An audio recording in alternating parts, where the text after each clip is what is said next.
Olá, pessoas! Eu sou Natasha Henneman, este é o Redemoinhando, e hoje eu vim conversar um pouquinho com vocês a respeito do livro Sapiens, Uma Breve História da Humanidade, escrito pelo autor Yuval Noah Harari e publicado no Brasil pela LPM.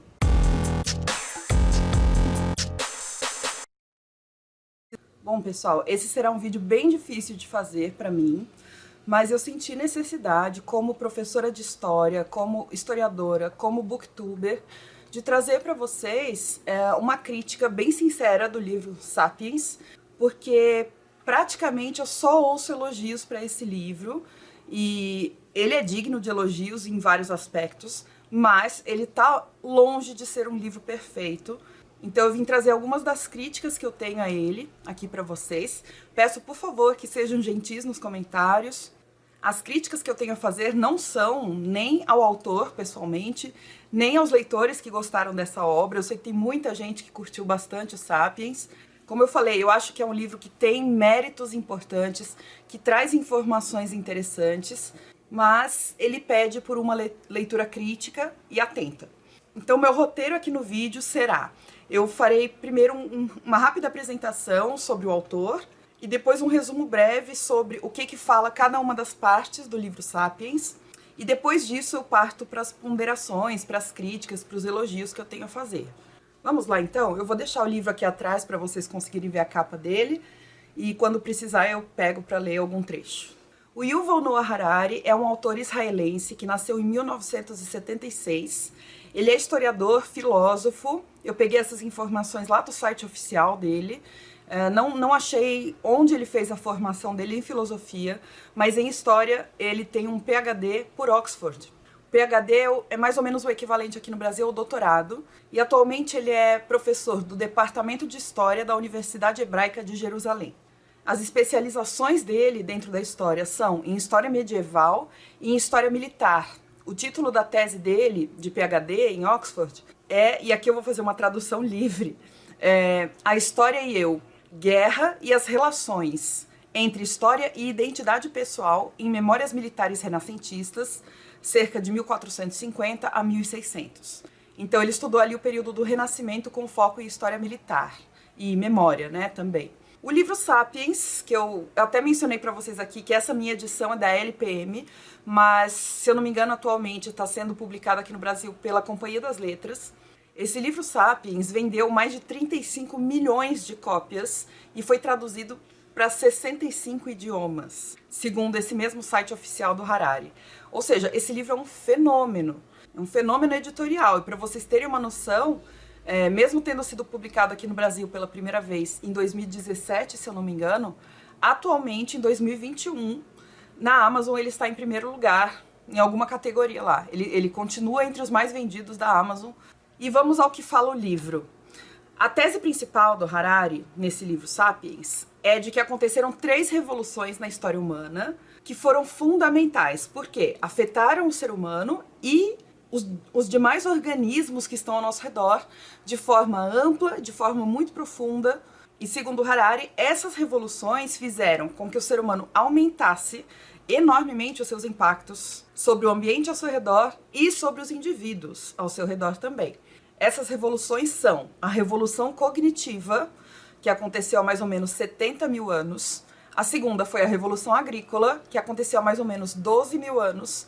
E a Revolução Científica, que aconteceu há mais ou menos 500 anos. E uma segunda tese que acompanha essa primeira é a de que os seres humanos sapiens, ou seja, nós, porque nós não fomos os únicos seres humanos a caminhar pela Terra, mas o Harari diz que nós, sapiens, apresentamos tendências antigas e que vão se consolidando ao longo da história, que são a tendência humana à criatividade, ou seja, a se adaptar às condições e às situações por meio da criatividade, uma tendência à destruição do ambiente ao nosso redor e uma tendência à destruição da diversidade. E aqui não só a diversidade ambiental, a diversidade ecológica, né, de espécies, mas também a diversidade de culturas humanas. O Harari acha que nós estamos caminhando para uma homogeneização muito grande. Falaremos sobre isso. O livro está dividido em 4 partes. A primeira parte, parte 1, fala da Revolução Cognitiva, aquela ocorrida há mais ou menos 70 mil anos. E nessa parte do livro, o Harari nos apresenta as origens humanas, desde lá o surgimento do Homo sapiens, passando pelo convívio e pelo provável conflito com outros seres humanos, como os neandertais, por exemplo. Além disso, ele apresenta as características que diferenciam os seres humanos, supostamente os sapiens, de outras espécies, e fala até da destruição grande causada pelos nossos ancestrais Homo sapiens sempre que chegavam a um novo ambiente. A Austrália, por exemplo, ao continente americano, houve algumas extinções de megafaunas por conta, acredita-se que por conta da interferência dos sapiens. E o que é essa revolução cognitiva? A revolução cognitiva teria sido a capacidade desenvolvida pelos sapiens de absorver, de lidar, de inovar a partir de informações. E isso só foi possível, segundo Harari, por conta do desenvolvimento de uma linguagem complexa e abstrata, o que acarretou na nossa criação de ficções. O ser humano, sapiens, tem a capacidade extraordinária de criar e de acreditar em ficções, que é o que ele chama no livro de realidades imaginadas. São abstrações que nós, seres humanos, criamos e nós acreditamos nelas piamente. E isso foi uma revolução porque é a partir dessas ficções que os seres humanos conseguem se associar em grandes grupos assim, grupos enormes de milhares de pessoas, mobilizarem esses grupos e fazer com que esses grupos cooperem. Por mais que você não conheça intimamente uma pessoa, quando você consegue formar uma ficção em torno de um grupo de pessoas, dizendo que elas são um povo único, por exemplo, dizendo que elas acreditam em um Deus único, por exemplo, dizendo que elas têm uma economia em comum, dinheiro em comum, por exemplo, você consegue fazer com que essas pessoas tão diferentes, que não têm confiança pessoal de uma em relação à outra, e cooperem em nome de um objetivo em comum. Então foi a revolução cognitiva que permitiu, segundo Harari, que o ser humano se adaptasse muito bem a diferentes ambientes, a diferentes realidades, e não dependesse exclusivamente da genética, mas sim nesses laços sociais que estão calcados em ficções e, claro, inovando em ferramentas, em comportamento e em planejamento de ações. E essa é uma das ideias que eu acho mais valiosas no livro, Sapiens, que é essa capacidade de criar e desenvolver essas ficções muito grandes, em que muita gente acredita e que fazem com que essas redes de cooperação sejam possíveis. Eu não sei se essa é uma ideia do Harari ou se ele tirou essa ideia de algum lugar, porque as notas de rodapé nesse livro são muito escassas e eu vou falar sobre isso daqui a pouquinho. A parte 2 trata sobre a Revolução Agrícola, que é uma revolução que aconteceu há mais ou menos 12 mil anos. Essa já é bem valorizada pelos historiadores, porque é o momento em que a agricultura e a domesticação de animais fixou os seres humanos em alguns lugares, ou seja, o ser humano se sedentarizou a partir da Revolução Agrícola, e isso permitiu o surgimento de grandes comunidades, de civilizações, de cidades bastante grandes. O Harari conta que junto com essa sedentarização se desenvolveu com o ser humano uma noção de futuro. Os agricultores precisaram criar uma forma de previsão, de cuidado com relação à sobrevivência num longo prazo. E, além disso, essas sociedades agrícolas acabaram por criar estruturas sociais e políticas também hierarquizadas e complexas, ou seja, a formação de elites, grupos econômicos, políticos que têm mais poder do que outros. E o Harari dedica um espaço considerável ali no texto para procurar algumas explicações para essas hierarquias sociais. Então ele vai falar das hierarquias baseadas em riqueza, baseadas em raça, em etnia, em sexo e em gênero. Essa parte do gênero, a qual ele dedica um pouco mais de espaço, tem alguns problemas visíveis ali. Algumas sugestões a respeito de a biologia ser determinante em alguns aspectos. Mas além de tudo isso que ele trata na parte 2, ele também traz, ou melhor, ele também reforça e expande a ideia das comunidades imaginadas. Essas grandes redes cooperativas que são sustentadas por ordens fictícias que a gente cria, né? E que são compartilhadas entre os seres humanos. Ou se não entre todos os seres humanos, pelo menos por uma sociedade inteira. E que, segundo o autor, são essas comunidades imaginadas que são responsáveis pela predominância humana, entre aspas, sobre outras espécies. É nessa parte que ele fala sobre o surgimento da escrita e da matemática, dos números, né? E eu achei essa passagem um pouco rápida demais para a importância que eu dou para essa revolução também. Considero uma tecnologia revolucionária da escrita. E eu acho que a maioria dos historiadores também faz isso. Na história tradicional, a gente tem esse papel da escrita como algo muito central.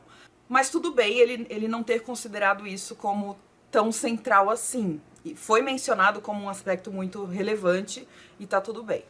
Aí é só uma divergência pessoal minha mesmo. Opa, mexi aqui na câmera, gente. Não se assustem com a diferença de enquadramento, tá? A parte 3 fala sobre a unificação da humanidade. E nessa parte, o autor defende a ideia de que a história humana caminha para uma unificação global. E aí é uma unificação econômica, política, social, jurídica, científica e até mesmo cultural. Ele afirma que a nossa tendência meio que biológica é a de separação entre nós e eles. Um grupo que são de pessoas parecidas comigo e vários grupos de pessoas diferentes de mim, dos quais eu devo me afastar. Mas segundo Harari, a partir do primeiro milênio antes de Cristo, surgem 3 grandes ordens, dessas ordens imaginadas que ele está falando, 3 grandes ficções, que trazem um potencial de unificação ou de universalização muito grande. Ou seja, 3 ordens imaginadas que forjam a ideia de que somos todos um nós. Todos nós fazemos parte de um mesmo conjunto. Não tem mais o eles, os que estão fora. Ou, não é que não tem mais o eles, mas o eles começa a ser cada vez menor em número. A primeira é a ordem monetária, econômica, então é o dinheiro. O Harari acha que o dinheiro unifica as pessoas, não importa a língua que elas falam, não importa a religião em que elas acreditam, todo mundo entende o dinheiro. A segunda ordem imaginada é a ordem imperial, e aí trata-se de uma ordem política, né? Os grandes impérios que tentam abarcar vários povos sob o mesmo governo. E a terceira é a ordem das religiões universais, e aqui ele está incluindo o cristianismo, o islã, o budismo. Ele acredita que essas religiões trazem esse discurso de tentar universalizar uma ideia, que é a ideia de um Deus único ou de uma doutrina única. E ao longo dos capítulos dessa parte 3, ele vai detalhando cada uma delas. Tem uma parte sobre o dinheiro, um capítulo lá sobre os impérios e um capítulo sobre as religiões. Esses capítulos, em especial o que fala sobre os impérios e o que fala sobre as religiões, contém diversas afirmações que eu considero muito problemáticas, principalmente por serem categóricas em aspectos que os especialistas não têm um consenso a respeito, e também por serem generalizantes demais. A parte 4 chama-se A Revolução Científica, aquela revolução que aconteceu há mais ou menos 500 anos, e trata da construção do método científico moderno, que aliado ao sistema capitalista, e ambos nascem num período muito parecido, né? O sistema capitalista e o método científico têm o seu início oficial, entre aspas, ali por volta do século XV. E além da associação entre capitalismo e ciência, método científico, ainda tem a associação com o imperialismo. Então, a grande conexão que existe a partir de agora, a partir desses 500 anos atrás, é a associação entre ciência, tecnologia e poder. O autor coloca a mentalidade europeia como um elemento importante para o desenvolvimento desse complexo científico, militar, industrial. Essa visão que ele passa acarreta em alguns problemas de justificação de violências, e eu vou falar sobre isso um pouquinho mais adiante.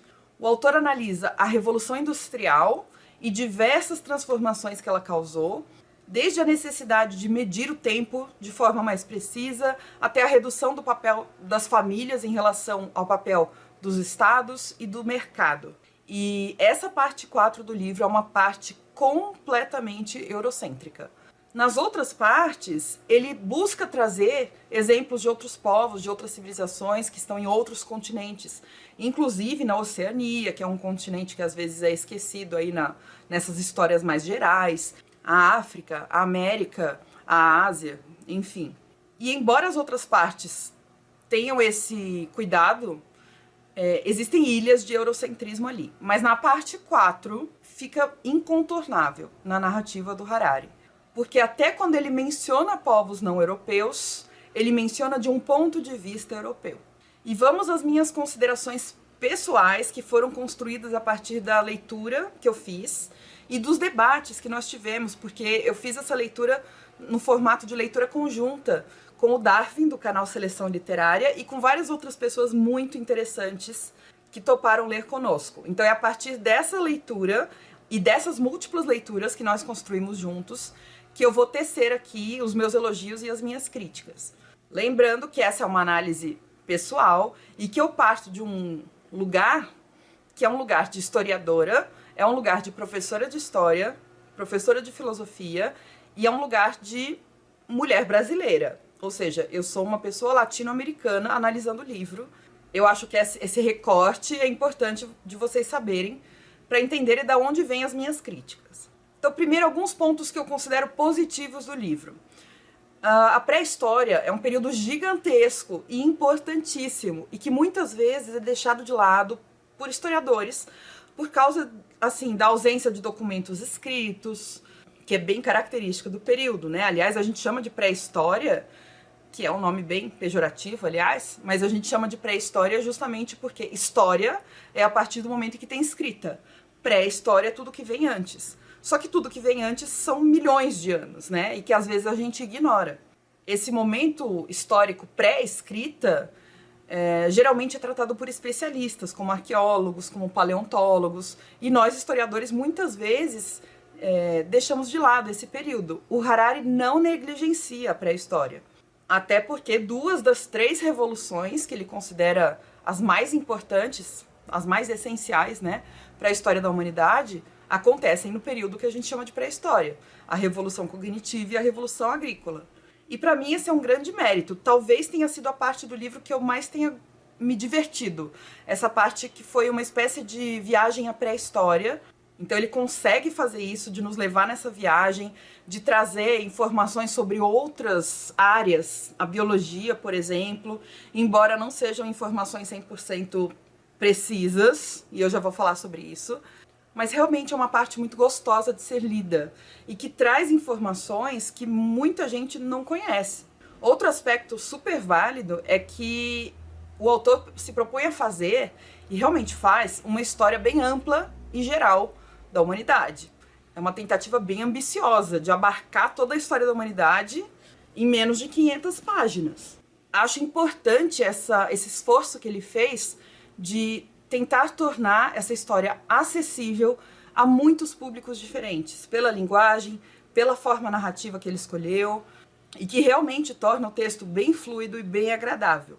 Parte dessa fluidez eu acho que é conquistada graças às poucas notas de rodapé e às poucas referências explícitas que ele faz a fontes e a trabalhos e a pesquisas históricas. Aí eu já acho um problema, já acho um prejuízo. Mas de qualquer maneira, ele cumpre essa proposta de atingir um público amplo e não leigo em história como disciplina acadêmica, né? Ele usa exemplos super palpáveis e fáceis de entender, e eu acho que de uma forma geral ele foi super corajoso em buscar fazer uma macro-história, bem panorâmica mesmo, porque a tendência atual dos historiadores é fugir de uma macro-história, por vários motivos, mas a tendência atual hoje, não só na história, na maioria das ciências, é uma ultra especialização. Então ele vai contra essa corrente mais atual, de ser muito específico num tema. E eu sou uma pessoa, por exemplo, que eu gosto de ser mais generalista. Eu sou professora de ensino médio, então eu gosto dessa coisa de eu ter que entender o todo, ter que entender um pouco sobre cada período, acho isso importante. Porém, eu acho que, aí agora começam as críticas, me parece que o Harari caiu em algumas armadilhas que esse tipo de abordagem muito ampla, muito macro, acarreta. Embora ele demonstre alguns cuidados, como eu já falei, às vezes o Harari faz algumas afirmações de forma muito categórica. E essas afirmações, em diversos momentos, acabam simplificando alguns aspectos históricos que não são simples, que são extremamente complexos. E, gente, isso me incomodou muito, muito mesmo. porque não seria difícil ou não seria complicado ele fazer essas nuances que são necessárias. Ele faz generalizações que às vezes geram conclusões que não, ou que pouco instigam a reflexão e o questionamento. Então, para trazer um exemplo do livro aqui para vocês, tem um determinado momento do livro que ele define religião como sendo, abre aspas, um sistema de normas e valores humanos que se baseia na crença de uma ordem sobre-humana. Isso está na página 236. Por essa definição, que é super generalizante, bem ampla mesmo, o autor acaba englobando o liberalismo, o comunismo e o nazismo, por exemplo, como religiões. Dá para entender o ponto dele depois que ele explica, mas eu discordo da maneira que ele está fazendo isso, porque eu acho que falta rigor. Nessa passagem, por exemplo, acho que faltou rigor, e em outros casos também. Porque nós sabemos que esses que eu citei, o liberalismo, o comunismo e o nazismo, não são religiões. Por mais que eles recorram a mecanismos que as religiões também recorrem. E eu acho que ele podia ter falado isso, ao invés de falar que são religiões, entende? Porque quando você fala que essas coisas são religiões, as pessoas já têm na cabeça delas uma ideia do que é religião. Quando você fala que o comunismo é uma religião, que o nazismo é uma religião, você está trazendo uma informação nova para a pessoa, super explosiva, e que não é muito precisa com a definição que todo mundo tem de religião. Claro que depois ele vai meio que relativizar, vai falar, não, então por religião eu entendo uma outra coisa, um pouquinho mais ampla do que o que vocês entendem. Mas aí o estrago já está feito, entende? O que fica na nossa cabeça é a frase de que o nazismo é religião. Eu acho que ele poderia e ele deveria ter sido mais cuidadoso ao apresentar esses conceitos. Pensa comigo, ele não tornaria o livro menos acessível. E pensem comigo, eu não estou esperando que ele traga notas de rodapé que complexizem um monte a ideia de religião, não é isso. Mas ele poderia ter dito, ao invés de dizer que o liberalismo, o comunismo e o nazismo são religiões, ele podia ter dito que esses três usam mecanismos que a religião também usa. E aí explica. Ou seja, não foi uma afirmação que um público leigo não vai entender. Entende super bem. E ele faz isso muitas vezes, de trazer uma frase de impacto no começo do capítulo, no começo do parágrafo, e depois ele dá uma escorregada, que eu chamei nas nossas discussões, uma espécie de suavizada naquilo que ele falou. Eu acho que essa estrutura que ele escolheu de apresentar os argumentos é uma estrutura sedutora e também perigosa. E para dar um outro exemplo de como ele usa essa estrutura textual sem deixar muito claro aquilo que ele está querendo dizer, então ele te dá uma informação de impacto para depois suavizar essa informação, na página 111, o Harari afirma que, abre aspas, a história é o que algumas poucas pessoas fizeram enquanto todas as outras estavam arando campos e carregando baldes de água. Quando eu li essa frase, eu fiquei com um ponto de interrogação na minha cabeça. Por quê? Essa noção do que é história, de que são poucas pessoas, poucas e grandes pessoas que são responsáveis de fato pela história, enquanto pessoas pequenas, entre aspas, né, em termos econômicos, pessoas comuns só carregam baldes de água de lá para cá, é uma visão muito restrita, extremamente elitizada do que é história. Você está reduzindo as vidas e os trabalhos dessas pessoas comuns como se não fossem agentes históricos. E quando eu joguei essa discussão para o nosso grupo de leitura conjunta, a grande maioria das pessoas viu essa frase como sendo irônica na boca do Harari. Ou seja, para eles essa frase não foi problemática porque ele estava querendo afirmar justamente o contrário dessa frase. E, gente, por que eu achei perigoso? Porque pode até ser isso, né? Aliás, deve ser, porque muito mais gente achou que a frase foi irônica do que não. Mas eu acho perigoso porque eu sou uma pessoa, uma leitora, que não tem dificuldade em enxergar ironia no texto. E dessa vez eu não enxerguei. Então eu fiquei com a pulga atrás da orelha, assim, será que ele quis mesmo dizer isso? Será? Eu acho que ele não poderia se dar ao luxo dessa ambiguidade. Por causa da proposta do livro, né? Ele está querendo trazer informações sobre a humanidade. E quando ele fala uma coisa dessas, pode ser que alguém leia, assim como eu fiz, como se não fosse irônico, porque ele não deixa isso claro em nenhum momento, que é uma ironia.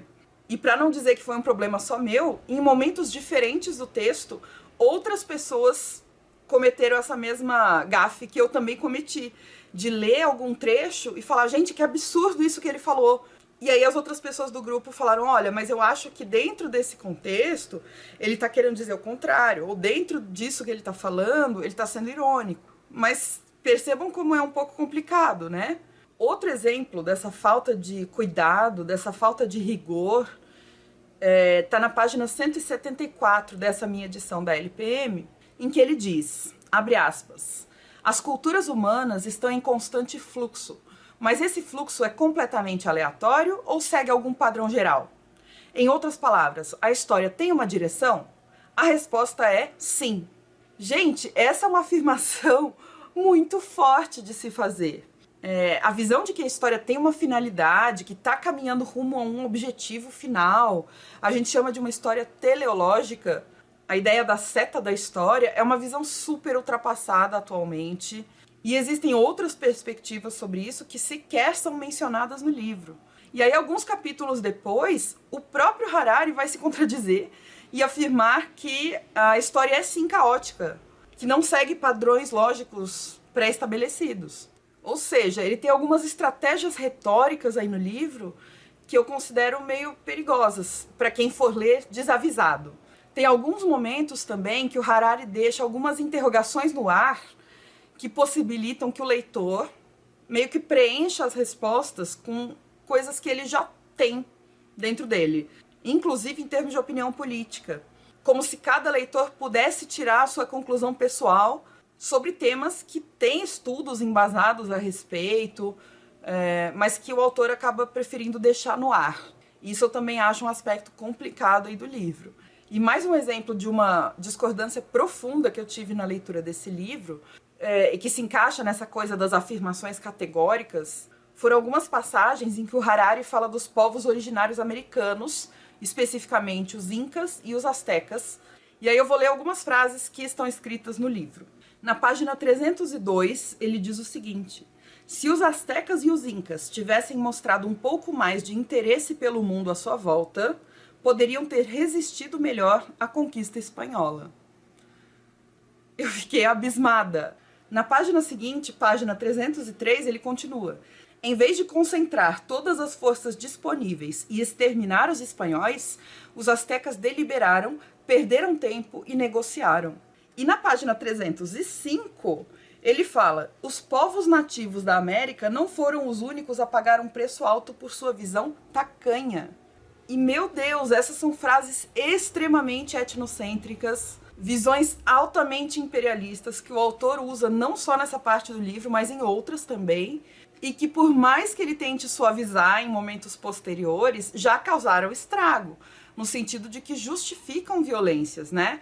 Percebam que nessas frases que eu li aqui para vocês, o que está nas entrelinhas é como se a culpa pelo extermínio dos povos indígenas americanos tivesse sido dos próprios povos indígenas. A culpa não foi dos espanhóis que vieram e fizeram um genocídio. É como se a culpa tivesse sido dos próprios incas, dos próprios astecas, que tiveram uma visão tacanha, que não atacaram os espanhóis e preferiram negociar, e que não tinham interesse em conhecer o mundo à sua volta, porque se tivessem esse interesse, eles podiam ter escapado dessa situação. E esses são pressupostos muito perigosos, por isso que eu falei que eu sou uma mulher brasileira, latino-americana, porque eu acho que essa é uma visão que dificilmente um europeu vai questionar. Mas aqui na América Latina, não tem como a gente não questionar essa ideia, né? De que a culpa do extermínio dos povos indígenas foi dos próprios indígenas. Mais um momento em que ele afirma essas tendências eurocêntricas e imperialistas está na página 213 dessa minha edição. Vou ler o parágrafo aqui para vocês. Está falando sobre os povos indianos. Abre aspas. Quantos indianos hoje em dia gostariam que houvesse uma votação para destituí-los da democracia, da língua inglesa, da rede de ferrovias, do sistema jurídico, do cricket e do chá, utilizando o argumento de serem legados imperiais? Mesmo que isso acontecesse, o próprio fato de fazerem uma votação para decidir a questão não demonstraria sua dívida para com os ex-soberanos? E, gente, esse parágrafo, ele tem tanta coisa. Assim, eu tô rindo de desespero, porque ele tem tanta coisa de questionável. Primeiro, a gente não sabe, se essa votação acontecesse, a gente não sabe se os indianos realmente iriam querer trocar o seu futuro sem um império oprimindo pelo chá inglês, pelo cricket inglês, pela língua inglesa. Segundo, olha essa frase. O próprio fato de fazerem uma votação para decidir a questão não demonstraria sua dívida para com os ex-soberanos. Ou seja, os povos da Índia teriam uma dívida em relação aos imperialistas. Eu fico chocada com esse tipo de afirmação, de verdade. Que alguém em pleno século XXI tenha coragem de fazer uma afirmação dessa. Mas tem, e faz sucesso, né? E, gente, desculpem se eu me exalto um pouco às vezes, é porque eu realmente fico indignada com algumas afirmações. E são conceitos, são tipos de pensamento que nós, como professores de história, tentamos desconstruir e, às vezes, relativizar com tanto cuidado. E aí vem um livro desse e reafirma tudo aquilo que a gente está, aos poucos, questionando, né? E não significa, assim, que está completamente errado. Ninguém está negando que a língua inglesa foi para a Índia por causa dos ingleses, não é isso. Mas aqui é como se a violência fosse invertida, né? Então, de forma geral, eu vou resumir a minha opinião sobre o livro Sapiens da seguinte forma. Como pontos positivos, ele é um livro que furou a bolha, entre aspas, né? Ou seja, ele atingiu um público super amplo, não só as pessoas que são viciadas em livros, como nós, os booktubers, por exemplo. Também não foi um livro só lido por historiadores. E eu fico feliz que isso esteja acontecendo, que muita gente esteja interessada em ler sobre história. Então ele tem esse mérito de trazer algumas informações interessantes, exemplos bem acessíveis. Tem umas 2 histórias que eu achei muito boas aqui no livro, que eu acho que dá para levar para a sala de aula, para discutir, por exemplo.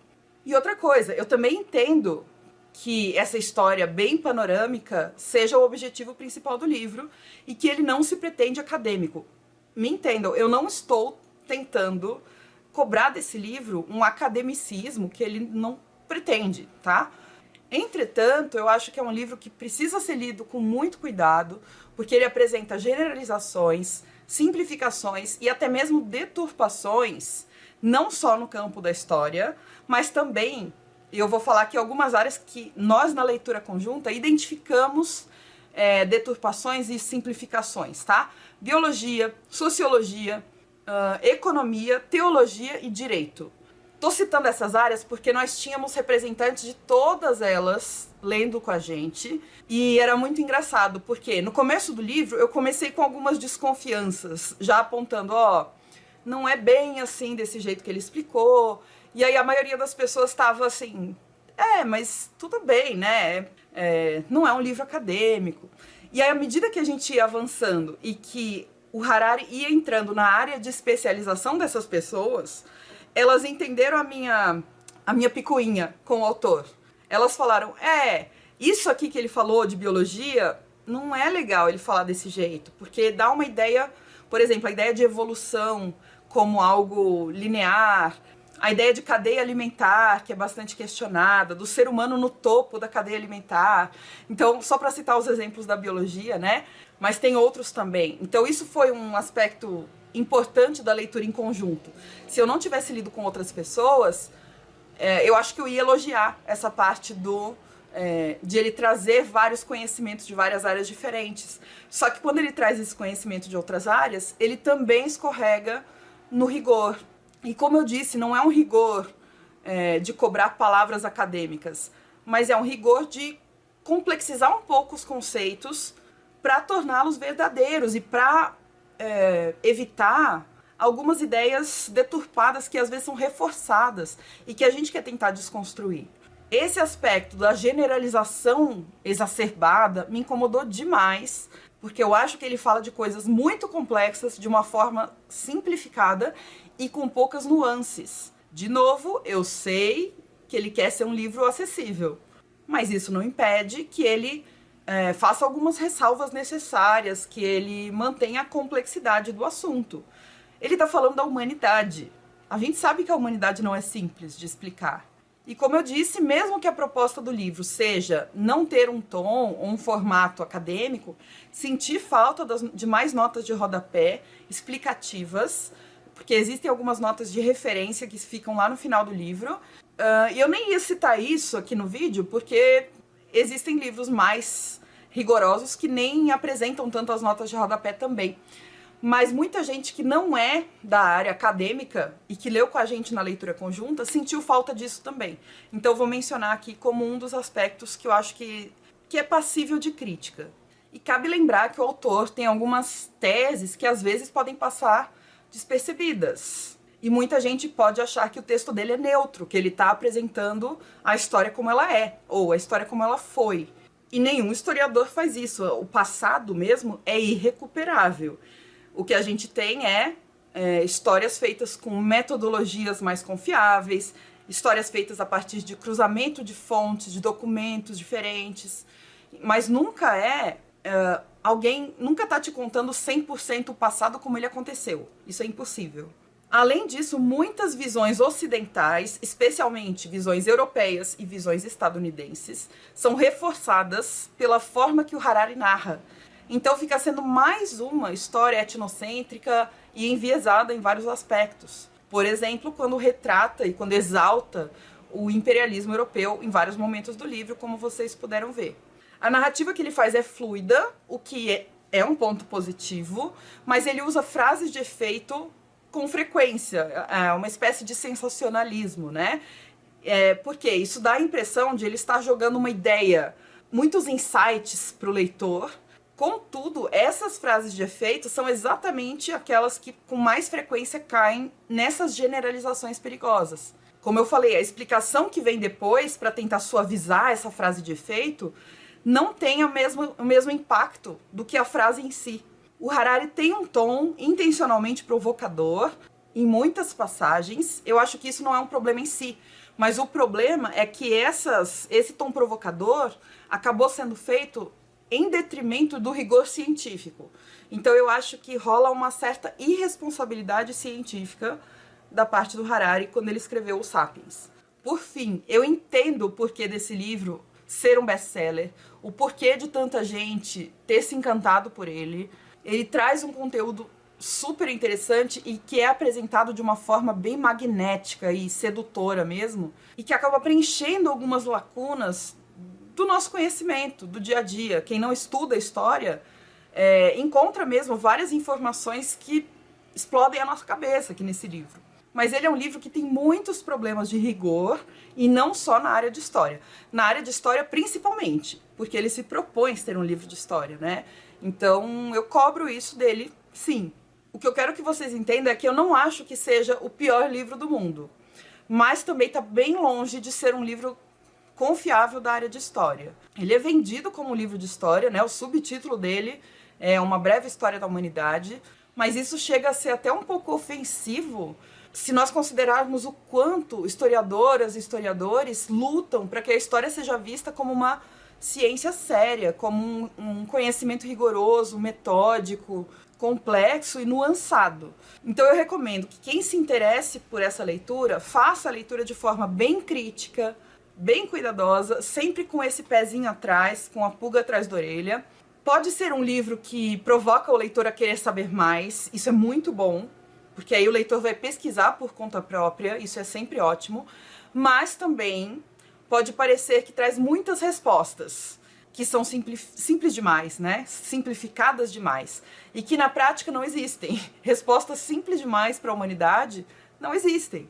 E além disso, não são consenso entre os especialistas. Ele tem um viés ideológico forte e que pode não ficar explícito para leitores que não são treinados para ler ali nas entrelinhas. Um defeito do livro é que ele não tem uma introdução que explique os pressupostos teóricos, os pressupostos metodológicos do Harari. E isso não é um bom sinal, porque é comum que as pessoas vão ler o livro pensando que ele está sendo neutro na narrativa, como a gente já falou. Então é basicamente isso que eu tinha a dizer sobre Sapiens. Agradeço a paciência e a gentileza de vocês por terem me ouvido até aqui. Gostaria de agradecer principalmente ao Darwin, do canal Seleção Literária, e ao pessoal da nossa leitura conjunta. Nós tivemos encontros virtuais ótimos, ricos e super divertidos. O Darwin também vai ter um vídeo sobre as impressões de leitura dele, do Sapiens. Se já estiver disponível, eu vou deixar o link para o vídeo dele aí no box de descrição. Não deixem de assistir, tá? É a oportunidade de vocês verem também um outro olhar. E além disso, no box de descrição, eu também vou deixar recomendações de algumas resenhas críticas sobre o livro Sapiens. A maioria em inglês, tá? Queria agradecer a Sol, do canal e do Instagram Drinks e Livros, que me enviou alguns desses textos. E também a Niege, que fez parte da nossa leitura conjunta, que enviou também um desses textos. Se vocês olharem os títulos das resenhas, que vão estar aí no box de descrição, vão na mesma linha disso que eu argumentei com vocês aqui no vídeo. E eu só tomei conhecimento dessas resenhas depois de ter elaborado o roteiro aqui pra minha. Um dos títulos é A Reductionist History of Humankind, ou seja, uma história reducionista da humanidade. E a outra chama-se Sapiens, uma breve história de mistificações. Então é isso, gente. Muito obrigada. Não se esquece de deixar um joinha pra mim, que ajuda bastante. Deixe seu comentário aí embaixo. Por que você gostou do Sapiens? Por que você não gostou do Sapiens? E vamos debater com honestidade, com gentileza, como vocês sempre fazem aqui, tá bom? Um beijo, até o próximo vídeo e tchau!